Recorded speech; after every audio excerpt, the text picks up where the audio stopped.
ঈদ মানেই ঘরে ফেরা, কর্মব্যস্ত জীবন থেকে দুদণ্ডের শান্তি। যান্ত্রিকতার সব পাশ চুকিয়ে চিরচেনা সে পথের স্বপ্নে বিভোর হয়ে থাকে সকলে। প্রিয়জনের মুখ দেখার আকুলতা নিয়ে হাজারো মানুষ ছুটে চলে নারীর টানে। কিন্তু এই পথেই থাকে যত বাধা। সড়ক ও মহাসড়কের তীব্র জ্যামের কারণে ভোগান্তিতে পড়তে হয় ঘর ফেরা মানুষের। ঢাকা টাঙ্গাইল যমুনা সেতু মহাসড়কে ঘরমুখো মানুষেরা এখন উৎকণ্ঠা ও আতঙ্কের সাথে সময় কাটাচ্ছেন। মঙ্গলবার ভোর থেকেই সড়কের প্রায় ১৩ কিলোমিটার এলাকায় থেমে থেমে চলছে যানবাহন। ঝড় বৃষ্টি, সেতুতে একাধিক গাড়ি বিকল হওয়া এবং দুর্ঘটনার কারণে সৃষ্টি হয়েছে ধীরগতি।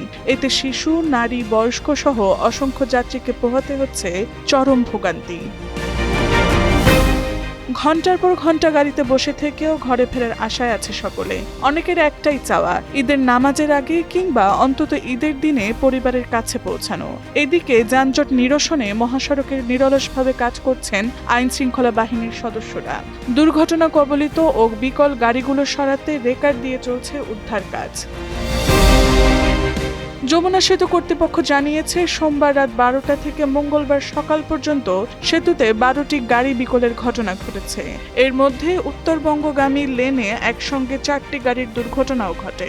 এমন ভোগান্তিকে ছাপিয়েও ঘরমুখো মানুষের একটাই চাওয়া, যাতে সুস্থ অবস্থায় ঘরে ফেরা যায়। Tasnuva Sanjida, Times today.